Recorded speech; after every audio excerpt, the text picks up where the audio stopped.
शुभ प्रभात। प्रसन्नता और उदासी ये दोनों ही व्यक्ति के जीवन में आती है, लेकिन प्रसन्नता आती है तो अंदर से कुछ अलग प्रकार की फीलिंग होती है और उदासी आती है तो अंदर से कुछ अलग प्रकार की फीलिंग होती है, दोनों में ही। और ये दोनों ही मन की आंतरिक अवस्थाएं हैं। आंतरिक अवस्थाएं, जैसे अभी ध्यान कराते कराते मैंने कहा, अचानक आप अभी ओम का उच्चारण कर रहे थे। ओम का उच्चारण करने के बाद जब आप शांत हुए तो मैंने कहा हृदय में गहरी शांति और चेहरे पर प्रसन्नता लेकर आए। जैसे ही आपने शब्द सुना चेहरे पर प्रसन्नता लेकर आए, तो आप इससे पहले हल्के अंदर से किसी कारण से, किसी प्रेशर से आप उदास थे। जैसे ही मैंने कहा थोड़ा प्रसन्नता लेकर आए, और आपने जैसे ही प्रसन्नता लाने की कोशिश की होगी, आप अंदर से हल्के हो गए होंगे। तो उदासी भारीपन क्रिएट करती है और प्रसन्नता हल्का क्रिएट करती है। और जिस व्यक्ति को सफल होना है जिंदगी में, उसको भारीपन चाहिए या हल्कापन चाहिए। तो जो हल्का होगा उतना ही सफल होगा, और जितना भारी होगा उतना ही असफल होगा, विफल होगा। मतलब भारी का मतलब शरीर से मोटा पर नहीं, विचारों में, दबाव में, तनाव में, क्योंकि उसमें एकाग्रता नहीं आती है। और प्रसन्नता कितनी अच्छी है।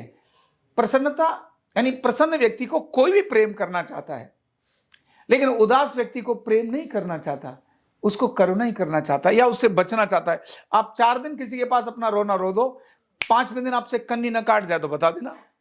4 दिन रो दो, चाहे आप कितने भी करोड़पति आदमी हो, किसी के पास 4 दिन जाकर रो लो, भाई साहब आज तो ये भी संकट आ गया, अच्छा फिर भाई साहब आज तो ये भी हो गया। 5वें दिन वो कहेगा भैया तू भाग जा नहीं तो यहां से।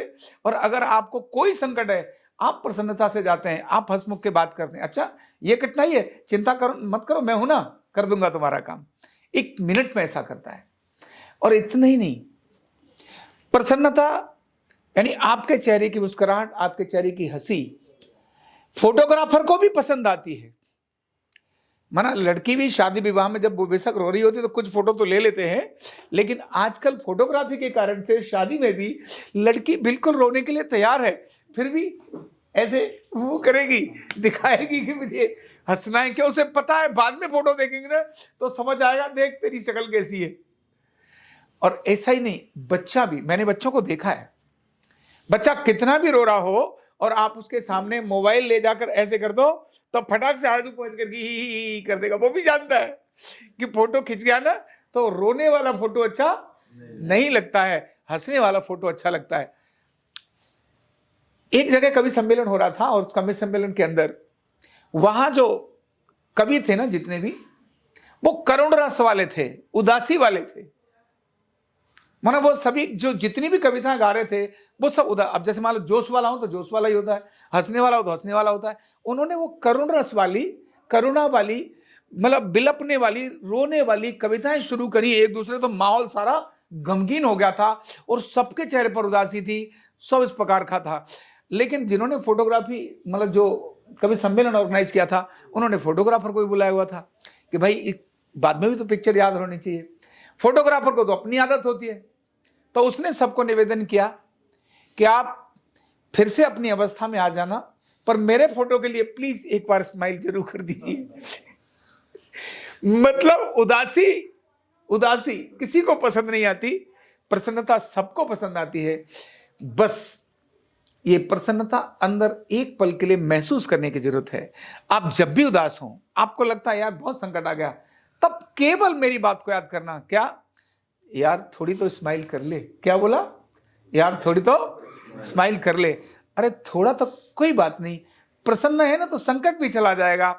उदासी से कौन सा संकट चला जाएगा? तो संकट भी आया तो अंदर से उदासी संकट को बढ़ा देगी, और संकट आया अंदर से प्रसन्नता संकट को भगा देगी। तो इसलिए जिंदगी में प्रसन्नता बहुत महत्वपूर्ण है, और इसको लाने के लिए कुछ नहीं करना पड़ता। प्रसन्नता को लाने के लिए सिर्फ सोचना ही होता है, केवल एक विचार ही करना होता है। हाँ जी, एक ही विचार करना होता है, और केवल इतना कि अब मैं क्या हूं, प्रसन्न हूं। सिर्फ इतना ही कर लीजिए, आप खुद भी अच्छे रहेंगे और दूसरों को भी अच्छे लगेंगे, और काम भी अच्छा होगा और सफलता भी मिलेगी। और स्वास्थ्य की परिभाषा भी वेदों में यानी हमारे ग्रंथों में आयुर्वेद के अंदर यही दिया है, समदोष समग्निश समधातु मलक्रिय। मन समान धातु हैं, सारे दोष समान हैं, यानी समदोष समग्निश, सारी अग्नियां समान है। समदोष समग्निश समधातु मलक्रिया, यानी एक्सक्रीशंस भी समान हो रहे हैं। केवल इतना स्वास्थ्य नहीं माना जाता। प्रसन्न आत्म इंद्रिय मन, आत्मा इंद्रिय और मन की प्रसन्नता जब तक नहीं है तब तक स्वास्थ्य भी कहा नहीं जाता है। इसीलिए स्वस्थ रहना तो प्रसन्न रहना बहुत जरूरी है। बहुत बहुत धन्यवाद।